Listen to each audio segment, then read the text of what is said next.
everyone! There's that one guy in the background that keeps telling us to do Sunstreaker for some reason. I think it was Sunstreaker. Sunstreaker did one important thing ever, but we'll get to that in IDW. Well then.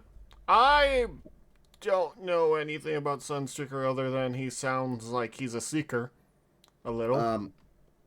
He is the other Lamborghini, the one that's not Sideswipe, the one that's full of himself, the one that Shockwave brutally executed in issue 5 of the Marvel Transformers comics, and then only really appeared in a crowd shot 50 issues later. Because it took him that fucking long to get Sunstreaker back online. Huh. He's one of these characters I feel like had one episode because a bunch of Transformers at one point in the G1 had one episode. Got one episode. I just remember Beachcomber did. Yeah, no, yeah. Sunstreaker, I don't think he got an episode dedicated to him, or even his brother. He didn't, like... Also, him and Sideswipe were probably supposed to have their colors swapped. Possibly. Since Sunstreaker still has red decals for his Lamborghini alt mode. Let's get into this. My first episode of 2025 is a big one, as we go back to the very beginning and look at the history of the first of the original Generation 1 Transformers. Wait, what? These are the basics on the egotistical robot who thinks he's the most beautiful. Toy. Really? Yeah, no, like, there were toys that somewhat transformed before him, but he's the first real car-to-robot toy Takara made. Huh. Diaclone Countach. I never would have thought, honestly, because considering I've never heard of this character whatsoever. Yeah, he's not getting a lot of fare, but he is getting a Missing Link toy because of it. What the hell is the Missing Link line? So they made G1 toys that look exactly like the G1 versions, except they have modern premium articulation. They did Optimus Prime, Bumblebee, and Cliffjumper, because if you got Bumblebee, you got Cliffjumper. Yeah, Cliffjumper is quite literally just red Bumblebee. Well, no, it used to be a different mold, and this is that different mold, but exact same transformation scheme. But yeah, no, and announced an upcoming G1 RC based off the original prototype we've had images of for God knows how long. Oh. I never see a lot of Alita 1 toys now that I think about it. That is because RC has stolen her spot in history. All I remember is that she's Optimus Prime's girlfriend. For a very long time, that's all there was to remember. And that she's like leading the Autobots on Cybertron or something. Something along those lines. I don't know. Sunstreaker. The toy that would become the original Sunstreaker was first released in the Japanese toy line Diaclone in 1982. Created by designer Kojin Ono, it was an historic figure, the very first fully transforming robot toy based on a real-life car. The figure transformed into a Lamborghini Countach LP500S. I don't know what kind of car that is. Red and police-themed white and black color schemes. But it featured one notable difference from the real car. Taking inspiration from the 1977 toy, the Cosmo Countach from Diaclone's sister toy line, Microman, it sported an exposed rear-mounted engine, super-tuned with supercharger air intakes. I don't know much about them. From these beginnings, many more robot toys that transformed into real-life vehicles and machines went on to be released in both Diaclone and Microman, including a second Countach without a visible engine. Both Countaches were then among the figures licensed and imported by American company Hasbro to become the first year of the Transformers toy line in 1984. Now, initially, Hasbro planned to release the original super-tuned Countach in red. Seems like it, given how late into production stuff, like, oh yeah, Sideswipe has a rocket pack, when you can clearly see that details on Sunstreaker. Sideswipe has has pile driver hands, when it's actually Sunstreakers that you can remove and replace with his shoulder rockets that are vaguely shaped like pile drivers. Well, given the fact that they are porting over so many different Transformers, I feel like we can give them leeway on this one. Oh, just wait till we get to Frenzy and Rumble. Oh, boy. red and the new Countach in yellow. And it was with this understanding that Marvel Comics writer Bob Budiansky developed character profiles for the two figures. He decided that they would be twin brothers and named the red one Sideswipe and the yellow one Spinout, but then changed Spinout to Sunstreaker. However, Spinout after does exist in Budiansky had canon now, completed by the the way. profiles, Oh. Hasbro decided to What is swap just a red the toys Sunstreaker. names. Oh, I was about to ask, what does he do?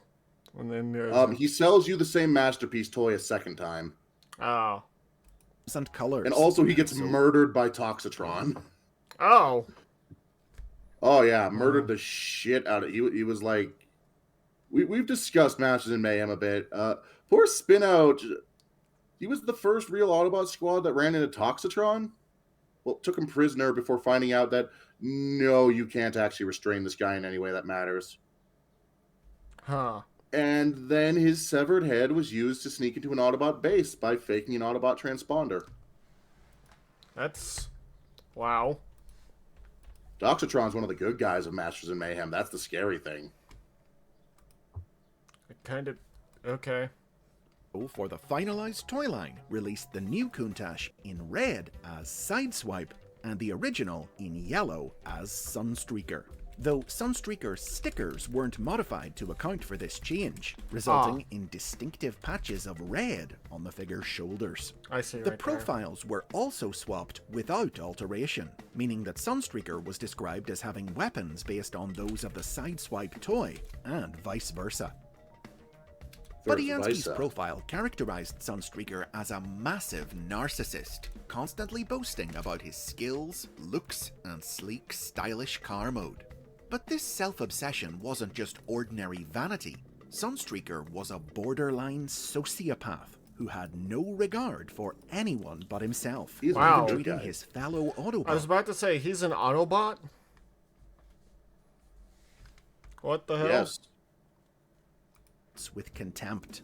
This lack of concern for others also made him one of the most You can see why he didn't dangerous get an episode warriors now. in the Autobot Yeah. ranks. Cold, But calm, usually they and usually frighteningly change stuff. ruthless in battle. Don't they usually change this stuff? Perhaps unsurprisingly, this darker I side can't speak today. I'm sorry, it's very hot where I am right now. of Sunstreaker's personality was largely ignored in the original Transformers animated series, which chose instead to focus on his huge ego. While he never had a dedicated spotlight episode, Sunstreaker appeared regularly throughout the show's first two seasons, always trying to make himself the center of attention by singing his own praises or loudly complaining about potential damage He kind of that faded into the combat background might once cause to Powerglide his and paint. Skylinks existed. What'd you say? He kind of faded into the background once Powerglide and Skylinks came into existence. Because Powerglide got an episode, Skylinks was regularly fist-fighting Predaking, and both of them were better at being egotistical jackasses. I just know about the Predacon, or, you know, that group of transforming Predacons, that they are getting a gigantic third-party toy. It's gonna be massive. The one you're thinking of, that's not third-party, friend. No, I don't That's mean part of third-party. I mean, Yeah, that's a premium Takara item. wait, I thought it was called Thunder King and whatnot. The Thunder King. Oh, that might actually be a third-party one, my mistake. Yeah, I'll show you some videos later. But they are also getting that Takara release. The Predacons always had the colors to make me think they were Autobots. It made me feel like they switched it at the last second or something. You know? Because... Maybe. Paint job or bodywork. But eventually, after his toy was discontinued in 1986, Sunstreaker was phased out of the series, making some brief final animated appearances in that year's The Transformers the Movie and the 1987 Japanese original sequel series, The Headmasters. But in contrast to these regular cartoon appearances, Sunstreaker saw very little action in the Marvel comic book, which actually sidelined him while his toy was still on shelves. Very early in the series, in only the 5th issue, Sunstreaker took a blast from the Decepticon Shockwave that damaged him so badly he was left offline for years. the first of the comic's many major long-term casualties. God damn. I want to know who He shot would the shot appear in the in a dick. flashback. What? Oh, yeah, he did do that. No, go back a second. You can see someone whose crotch is smoking. Yeah, I see that. He quite literally shot. I think that's supposed to be the same Autobot there. Oh, yeah. Oh, because he tore Sunstreaker the fucking half. Yeah. That's just probably a misdrawing. Miscoloring. It happened. Yeah, it happened a lot. Yeah, We should go for miscoloring the too. Headmaster series sometimes. There's so many goddamn miscolorings and misuses of models, and it's really funny. Maybe we should. Long-term casualties. Though he would appear in a flashback story written for the United Kingdom's version of the comic, which showed that before the war, he had been a gladiator who fought in Cybertron's state games. He never gets a good Eventually, end, huh? in 1990, Sunstreaker's toy was re-released as part of the classic line of reissues available in Europe so he was and in Earth Force. Australasia, which led to Oh, he was? Damn. I just like... Earth Force is fundamentally irreconcilable with the Marvel timeline, despite taking place in it. Yeah, I just like this line of who's a pretty boy then? What the hell? And G.I. Joe, the Action Force. What is the difference between normal G.I. Joe? Okay, so in Europe, it was sold as Action Man, and then eventually Action Force, because, you know, English kids aren't exactly lining up to buy a real American hero. Yeah, that is true. So instead, now they're a multinational strike team. Yeah, instead of being GI... Because, well, normal American troops were called GIs or G.I. Joes, but anyway. they're finally being brought back online, beginning with a spotlight adventure in the technically, British comic, in which technically the G.I. Joes have always been kind of a multinational force, considering they have people from all over the world, but yeah, I think that's supposed to represent America's multiculturalness. But either way. I'm trying to remember anyone in the first several years who wasn't from America. Snake Eyes? Snake Eyes is American. How? He was raised in Japan. Not originally. He was a Vietnam War vet who happened to serve with the Japanese immigrant Tommy Arashikage, better known as Storm Shadow. And after Vietnam, he was invited to join the Ninja Clan. Weird. Sunstreaker's overriding concern for his bodywork nearly spelled his doom in a battle with the Decepticon jets, Thundercracker and Skywarp. Yeah, what the hell? While the origin of Sunstreaker's toy makes him a hugely significant figure in the history of the Transformers franchise, as a character, he's come to be eclipsed by his brother, Sideswipe. Oh, yeah. After the end of the original series, funny because Sideswipe also didn't do shit back then. One of the iconic archetypal Autobots, frequently reimagined into new forms and featured in multiple new series, while Sunstreaker didn't. He's had his share of new toys and merchandise, but to date, he hasn't made any significant appearances in any major new TV shows, films, or video games. I don't think he was even in Cyberverse. But he has at least had some prominent roles in comic books. For instance, Dreamwave Productions comics were the first media to feature the darker, sociopathic side of Sunstreaker's personality, showcasing it in a 2004 story in which he and his brother helped save a small town from the Insecticons. Oh, that's nice. In 2006, IDW Publishing's comics shattered Sunstreaker's ego with a traumatic story arc that remains his biggest role to date. In IDW's universe, Sunstreaker and the Autobots' human ally, Hunter O'Neill, were captured by the human cabal known as the Machination, who used them as test subjects to perfect their headmaster technology. What'd you say? Basically, the Machination. Scorponok hired a bunch of nerds and partnered up with a Texan. That's why I was about to say. I heard something. I heard he hired a bunch of nerds. I'm like, wait, what? He apparently did that in IDW, hiring a bunch of nerds, advancing planetary technology, and then raising it all to the ground and taking the results. That's, more than a little... This time, he partnered with a guy called Abraham Dante, because Zarek, his normal partner, was fucking dead. Magnus killed him. Well then. a torturous process that mentally and physically fused humans and Transformers into one, with Hunter's body being biomechanically re-engineered to transform into Sunstreaker's head. The test successful, the machination mass-produced an army of evil, human-controlled Headmaster Sunstreaker clones. Horrifying. Sunstreaker and Hunter were able to escape and foil their schemes. The Autobots were subsequently able to separate the pair, but Sunstreaker was haunted by the experience and became consumed with a desire for revenge against humankind for what had been done to him. Understandable, like I said. Anger, he was tricked by the Decepticons into helping them launch a massive attack against Earth, which pushed the Autobots to the brink of extinction. Oh, no. Racked with guilt over his actions, Sunstreaker performed what he thought was one last act of heroism, sacrificing his life to save his friends. But he was later found to have survived his attempted suicide, and once repaired, would remain a recurring character in IDW stories for the next decade, using his new lease on life to finally put his ego behind him and join the effort to build a better future for Cybertron and Earth. And even picking up a pet Insecticon along the way. Really? He named Bob. Bob. The first new toy of Sunstreaker in the 21st century was a recolor of the Lamborghini Autobot Prowl from 2001's Robots in Disguise, released exclusively through the official Transformers convention in 2003. A sideswipe recolor of the figure was also available, kicking off a brief trend of the brothers sharing designs.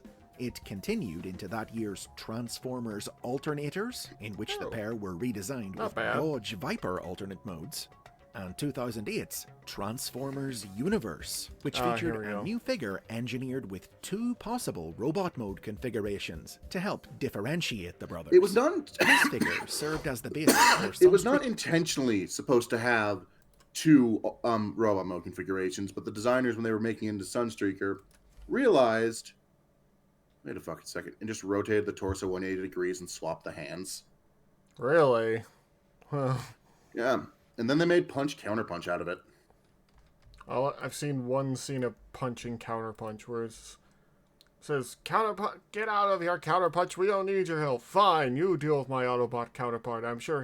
I heard he's nearby. And then he transforms. Congratulations, you've seen the one scene of Punch. That's the one scene of Punch? Just more of Counterpunch? No, like, that's the only animated scene they have in the West. Huh. They were more recurring in the Headmasters. I just left at the name Punch and Counterpunch. Well, that's because you're not expecting either. You're not expecting the punch. You're not expecting the counterpunch. Streaker's appearance in IDW's comics from 2008 onwards. And in 2015, the company also published a story to promote the new Sunstreaker released in that year's Combiner Wars toy line. Because they had a Lamborghini mold, might as well repaint it. Combination. It feels like during this Combiner Wars, everyone's a combiner. Pretty much. Yeah, that's what I thought. Gave him the power to merge with fellow Autobots Ironhide, Mirage, Prowl, and Optimus Prime into the giant robot, Optimus Maximus. Wait, what?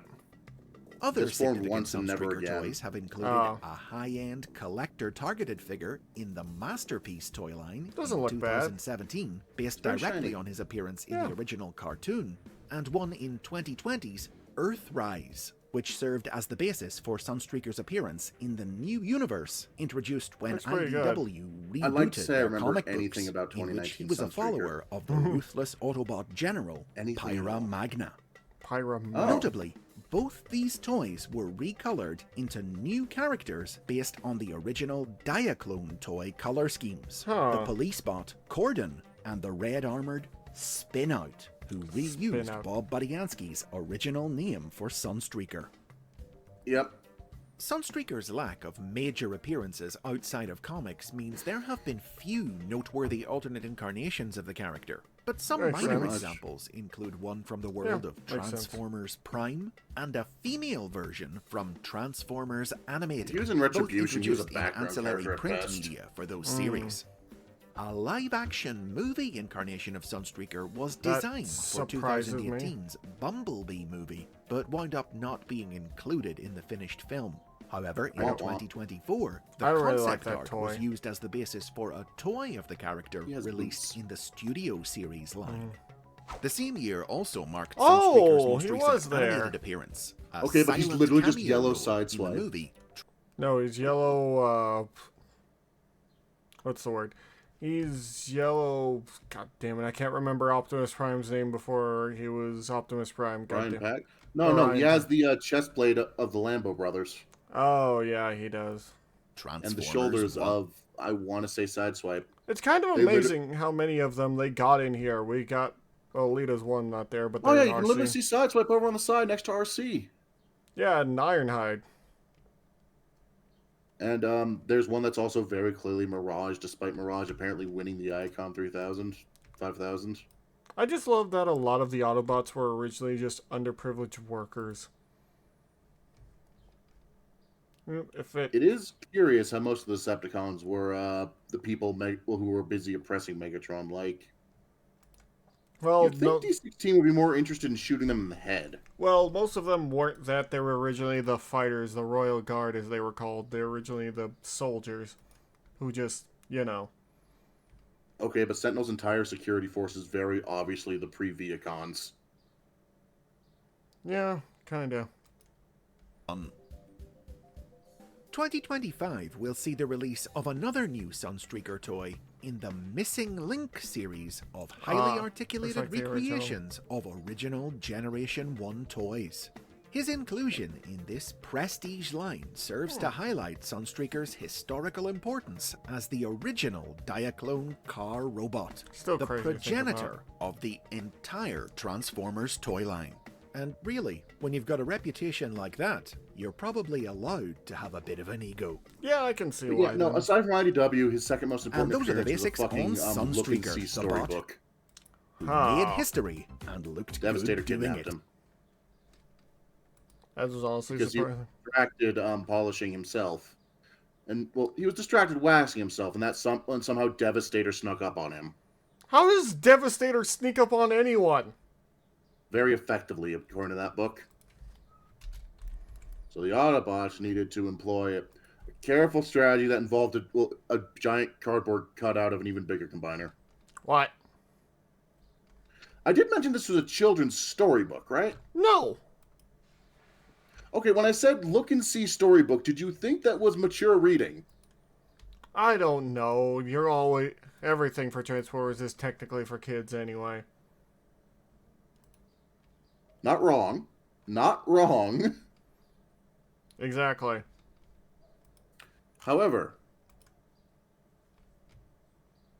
Okay, it's fucking weird that he was able to make a video on the Nemesis, considering we don't actually have characterization on the Nemesis itself beyond Triptychon. Well, anyway, I'll say all of you, thank you all so much for coming by. If you want us to do more of these, well, maybe we'll do a whole talk about Transformers one day. But right now, thank you all so much. And yeah, like, comment, subscribe if you would like to see more. If we get a bunch of comments, a bunch of likes, and if this gets over 500 views, we'll do another one. Anyway. Yeah, if you get over 500, we will do it. If you get to 1K views on this, then we will immediately do one. Like, you'll see one as soon as possible. Anyway, thank you all so much. We'll see you all later.